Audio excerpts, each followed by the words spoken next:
Hello gamers, it's Tom Sidener, the Lonely Gamer, and this is the final thoughts video for the playthrough for Tiny Epic Quest. If you want to watch the actual playthrough, the links are in the show notes to the other episodes. Otherwise, if you just want to hear our final thoughts, go ahead and stay tuned. So it's funny actually because I didn't realize the legendary gave you points because I thought about going to the Shadow Cave, but I thought, well, I don't need my staff. It doesn't gives you accomplish 4 anything. points. But it gives you, each one gives you 4 points. Okay. Yeah. So I'm not sure I'd go so far as to say I didn't like it. I would say I'm disappointed with it as a game. It's funny because there was a few things about it that reminded me of Tiny Epic Galaxies. I thought this is a totally different game, and there's a few mechanics that it was kind of like a similar sort of thought process was there. Like I really thought when we were spending energy, it really reminded me of Culture and Energy in Tiny Epic Galaxies, where you'd roll and then you'd be spending stuff to kind of finesse the roll. Similarly with this, I think it kind of like avoids a lot of the thing we don't like about a lot of dice games, where it's kind of like you're rolling and sixes are good and ones are bad. In this, there's everything's there that's kind of like pretty much everything's good except for us being damaged. Yeah. And it's just good in different ways. And so you don't get the feeling like I'm just rolling terribly. You kind of get the feeling like I've got more things I need or less things I need, you know? Yeah, you kind of got to position yourself on the board so that just about all the dice are good for you. That's what you want to do. That was after the first round. That was my big takeaway, is that you want to benefit from as much of the dice rolling as you can. And so, like, to me, your ideal is to have one guy in each of the types of temples and one guy fighting the goblins. Yeah. You know? And so, like, that's kind of, and then the magic is totally separate from that. We kind of ignored magic because I think we both kind of felt like this doesn't do much good for us, you know? I think I would have liked it if the magic did something. Like, it seems crazy that we're learning spells that are, like, useless. Yeah, the magic doesn't do anything, so... But maybe in a future expansion, the magic will do something, who knows? But even it could have been something like you could, like, drop a spell level to re-roll the dice, or drop the spell level to set a couple dice to faces you want, or well, you do lose a spell level if you get knocked out. Yeah. I thought there was too many things going on in the game. Like, it feels like they could have streamlined it and focused on some of the stuff that was there more, and they just threw all this kind of kitchen sink stuff at it that just made it kind of like, okay, now this is happening, now that's happening, now this is happening, and you know, like and this is a game where I don't feel like you misplayed in any way, you know. Yeah, I mean I did. There was one time where I didn't think that I could move on a coast. And then I realized later that I was on a coast. You were on a coast. So that really kind of messed me up. It's funny because everything's a coast except for the center and the cross. Yeah, exactly. So that kind of messed me up. I did do that. Yeah. One time I played badly because I didn't have any energy, so I couldn't move on the coast. There's a lot of stuff I would have played differently if I played it again. So this being the first time that I played it, I made some bad decisions. I thought I made some really bad decisions. Also didn't strategically look at what the quests were. I could have stopped you from getting a couple quests if I had paid attention to where things could move, but I was kind of paying more attention to what I was doing. So I was very aware of the quests, and I realized this boomerang was amazing when I saw that in the first round, and I sort of saw that since it's going to give me a goblin killing benefit for the whole game, and since that's one of the scoring mechanisms is the goblins, I was like, that boomerang's going to pay big dividends. Yeah. And I think it did. But the sword pretty much does the same thing, except for you just spend an energy. So the swords, that's kind of why I went for the sword first, because I knew it was going to give me a benefit for the goblins for the whole game. So I think you forgot about your shovel. I reminded you one time. Well, he didn't move. Oh, he didn't move? Okay. Yeah, because he was in this temple, and so he didn't move. So right. That's one part of it, is you need to send the right meeples to the right things once you start equipping them. Yeah, because it's only the one that's equipped with the shovel. Yeah, because really the shovel's terrible in a temple because you can get bogged down there and then you're not moving. Yeah. You know? I like this game tons more than Tiny Epic Galaxies.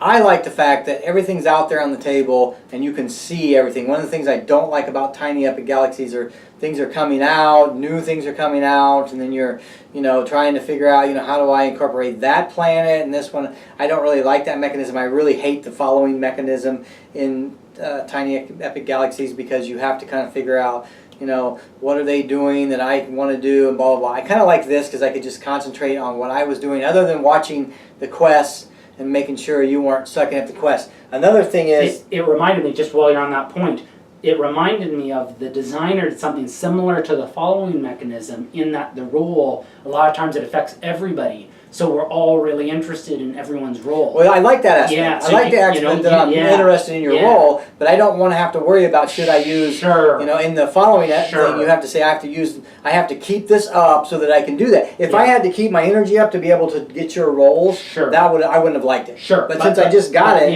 no matter what. Since we just got it for free, it's kind of funny because then it's sort of like the role.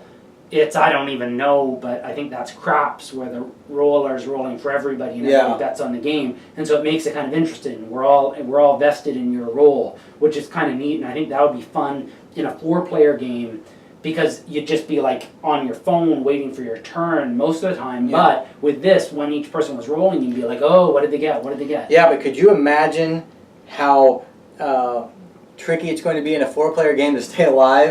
Because you have to wait for all those people to roll. You could get hit with a bunch of damage between them and you. So I think. And then dicks like me who pushed your luck on my turn, that could really. I wasn't really worried because I had tons of energy, so I could have blocked anything. Yeah. My intention there was more to burn your energy down than to kill you. I thought there's no chance there's going to be enough damage to kill you. But you're right. Like if there's 4 players. Each turn you let it go, it's almost like King of Tokyo time that you might die before it comes around to you. Yeah, exactly. I really liked the game. I thought it was a neat little game. It took way longer than it should have. It says 60 minutes. I don't know if that's, well, for one thing, we didn't know how to play, so we had to look up some rules. I will cut this video down. I'll cut out I'll cut out everything that's not necessary for the playing the game, and then all of John's comments. No, I'm kidding. And then I'll re-edit it so I win. No, I'm just joking. So in the video, our heads are swapped. Yeah, exactly. But I really liked the game. I thought it was a really fun game. I'd like to play it again, knowing, playing something for the first time, you really don't know, what the good strategies are. I just kind of went with what I could. But I liked it. I liked the magic track. I didn't mind the spells because if the spells did something different, it'd just be one more thing that I'd have to remember that this is to do this, And so I kind of liked the fact that the spells were just moving up and you're just getting points for them. So one thing I think that we both played the right way was that we did everything. I think if somebody said, I'm just going to focus on spells and all I'm going to do is work up my spells, I think that would be a losing strategy. Yeah, I think so too. Yeah. The one thing that I did notice is that goblins are worth more points than quests, which seems ridiculous because goblins seem easier to get than quests. Also, I don't know that if we ever cheated. I don't think I did, but you can only take 1 quest per phase. So I don't think you can take... So that's maybe what this is for, whether I've got a quest or not. No, well, it is if you've got a quest or not, but that just tells you whether... If nobody takes a quest, you burn one. Burn them, eh? And I don't think we burned one because I think we took one every turn. But for some reason, I thought in here that I saw that you can only take 1 quest per round. Per round, maybe. I don't know. Let's see. No, you may only complete 1 quest per turn. If moving a hero would result in a player completing more than 1 quest, that player can only choose 1 quest card to take. Oh, per turn. Per turn. So it wouldn't be per round, it'd be per turn. So if I'm first player, my turn, I couldn't take 2 quest cards at one time. Oh, okay, so you basically just can't combo and get 2 cards. Right, but you could take a turn and then my turn could come back again. And then so for that, we definitely did not cheat because that rule would not have affected us. That's a lot more stringent rule. So I think the only rule that we're not 100% clear on is this rule on whether or not these things have to be exactly where they say they are. So anyway. That quest is like, if they can be on either side, it's not worth it. And if they all have to be on the right, it's totally not worth it. Yeah, it's a crazy quest to go after. Yeah, so, and, well, this quest was there for the entire game, except for right at the last one I took it. But I like the rest mechanism. That was good. One of the things that I found was interesting in the game is that you you have to not run yourself down on life from the next round. You're just going to be... That is, like, because you're pushing your luck, but you're not just pushing your luck for this round, you're pushing your luck for the next round. Yeah. And so if you beat yourself down too far, then you have a hard time coming, like, you're more constrained in your next round. Neither of us spent much time trying to heal our heroes, which was kind of interesting. Like, we could have gone here to gain a whole bunch of health, and neither of us even bothered. Well, the weird thing was in the beginning, I actually had the option to go to some of these, but then I had, my max was just so low that it wasn't helping me. Right. And I don't think you can, you can't advance during the day phase, because it says during night only. No, so I noticed that too. Yeah, so you couldn't be like, okay, I'm going to advance my Yeah. guy and do that, so... Yeah. Yeah. Like this one, gain 2 energy for each hero you have outside of your castle. In theory, that would be pretty sweet to like burn all your energy to advance a temple, then go there and replenish it all. But you're right, you can't do that because it says during the night, spend 2 energy to. Yeah. And so you can't do that. But the thing is, I did that once, but my max energy was 4, so I had 6, but this 2 gets wasted. And I'm assuming you can never go over your max. No, I'm sure you can't. I mean, I don't see anywhere where it says at the end, reduce back down to your... that would be... I think one thing that would have been nice is if you got to go over your max, and then at the end, then go back down to your thing, but that's not the way, the way it is. Yeah. No. So... I'm sure it's not. Well, I'm glad you like it. I don't see myself playing this a lot in the future, but you know, I think there's a lot of interesting things in this, and I think it was a great kind of experimental design for a Kickstarter, and kind of I'm certainly glad the game exists. Yeah, I see myself. I would play this. It's a 4-player game, so 4-player games are usually hard for me to play with people. So because I usually have more than 4 players to play with in my game group, and if it's not my game group, then I have nobody to play with. So, I would play this too. I'd like to play it 4 players. I think it would be really interesting. I think it would be really hard to stay alive in a 4-player game because as soon as your turn's over, then people are just going to be blasting you with hits.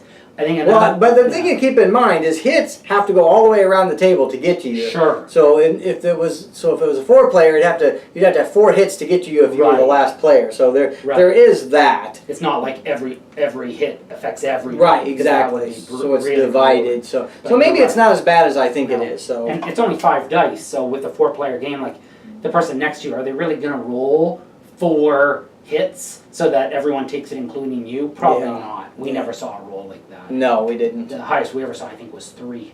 Oh. Yeah. So, yeah.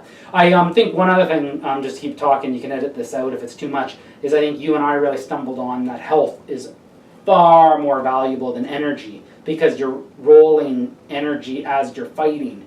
And so really, health is the thing that kind of like is the hardest to replenish, and so anytime you have a choice between health and energy, you kind of want to get health. Yeah, I agree with you at one point, but there was a point where I wished I had some energy. Sure. Because at one point I reset and I was moving things up, and I could have put 1 energy on there, and I could have traversed the coast, which I couldn't because I had no energy and I couldn't get past one of the goblins. So so there is that. So I kind of wish. The only thing I wish if you idled on your turn, you would just get 1 for each, whether you're in a castle or not, because there's a lot of times when I just didn't want to move. My guys were where I wanted them to be. Yeah. But I wasn't in a castle, you know, so or I couldn't move. So and it's funny because the only time you'd be in the castle to idle is like the first movement before you've moved, and there's always something you can do with all the cards. As you say, it's later on when there's nothing, you've got everybody positioned or whatnot when you're going to want to idle. So you'd really have to plan ahead to idle on your first move, and then with the remaining cards, position everybody where you want them to be. Which you could definitely do. I guess. But that's kind of a bit of a pro move. Yeah. Anyway, well, that was it. That was Tiny Epic Quest. I hope you enjoyed watching us play this game. If we did anything wrong, please put it in the comments below. If you know the answer to the one question that we have, please put that comments below. Otherwise, until I see you again, happy gaming.